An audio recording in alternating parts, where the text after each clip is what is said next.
Subscribe to the channel and comment, I subscribe. We'll try to reply to all comments. So I have some questions for you. Do you believe that you have accepted feeling bad for the rest of your life as your, we don't want to use the word punishment, as your probability? Do you just believe that it is your lot in life, given everything that's happened, to just feel bad for the rest of your life? Do you believe that? Because a belief is just a thought that you keep thinking. I really don't. It's more along the lines of, it feels like every time I get to that place, another tragedy happens. This is like the third, fourth suicide, drug-related death in my best friend. It feels like the world won't stop happening. Tragedy won't stop outside of me. Does anybody have the statistics? Do you know how many people have died since we started talking? It's our fault, not yours. No. We just want you to understand that what you're calling death is a logical part of life. You didn't intend to come into these bodies and focus here always. And so we want to find a way that we can soothe the word tragedy and begin calling it logical reality. Begin calling it the response that different people are having to life. Begin calling it just sort of what's going on, to stand back from it. When Esther began visiting with us, it was hard for her at first to listen to or get her thoughts around our cavalier attitude about what you call physical death. But over time, we were able to help her to understand that the reason that we are light about it is because nobody ever dies. Right. The reason that we are light about it is because we are consciousness in full availability to all other consciousness. That when someone, no matter who it is, whether it's your beloved animal or whether it's your beloved mother or whether it's your beloved lover, it doesn't matter who it is. Anytime someone makes their transition, they are still consciousness, and now they are pure positive energy consciousness focused on you every single time. Those who remain in physical form after someone has made their transition are fully aware of you, loving you fully with no conditions attached.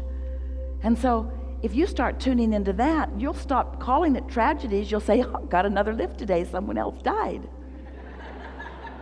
Someone who I never had positive access to before because they were disconnected from that source, but now they're reveling in this pure positive energy.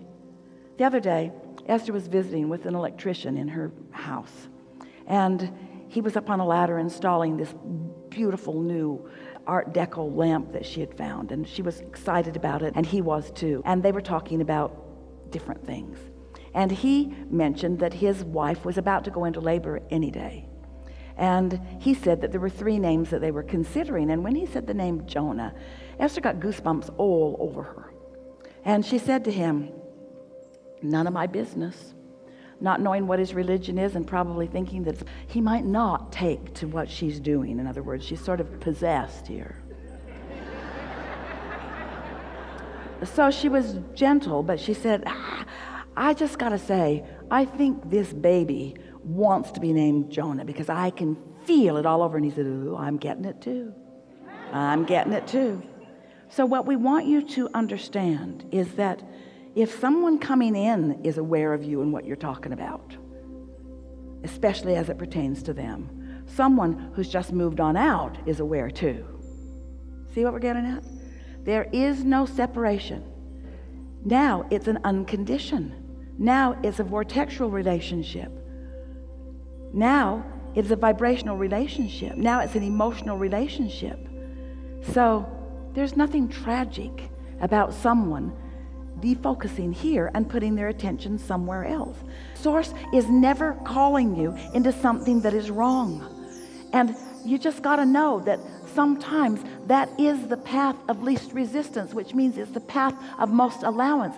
Death doesn't mean something went wrong. Death means something is going very, very right, because your eternal consciousnesses focused here in this time-space reality. So imagine a world, or even a small cluster, or even 5 of you in a corner somewhere. in alignment with who you are, tuned in, tapped in, turned on. You've been laughing, you've been scratching, you've been having a good time, you've been feeling in love with life and with each other, and using each other as a point of rendezvous. Imagine being in alignment and then allowing the source within you to help you rendezvous here and here and here and here and here. Not one of you ever said to any other of you prior to coming into this experience, "You will be my only rendezvous." Every one of you knew that your dominant intention for rendezvous was with the source within you, and that once that alignment is consistently in place, that you will be inspired to behavior. You have not been off your track. You have not done anything wrong.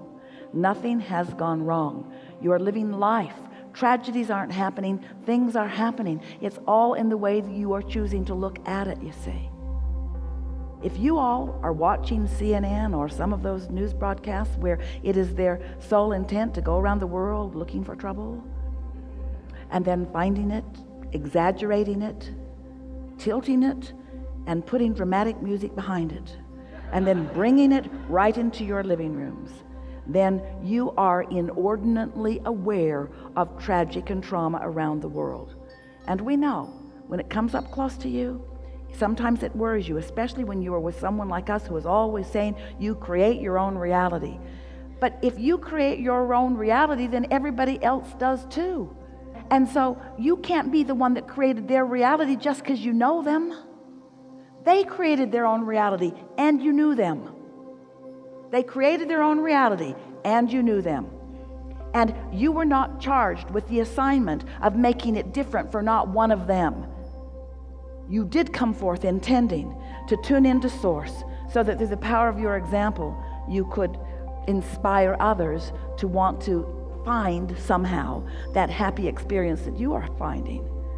But you can't get sick enough to help sick get well, and you can't get poor enough to help poor become prosperous, and you cannot solve the problems of the world by focusing upon them.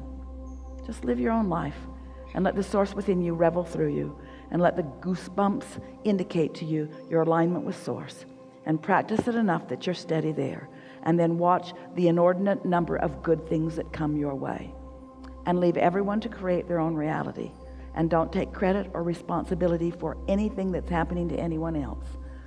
And before you know it, you'll be clustering like you all are here with others who are somewhat like-minded, who are uplifters in nature, who are deliberately creating your own reality, who are finding your vibration on purpose, who are practicing yourself into the art of alignment and living happily ever after, but not stopping death, not preventing it in others, not interfering with anything else that anybody is doing, living your life the way you've intended to, and finding unconditional alignment with source.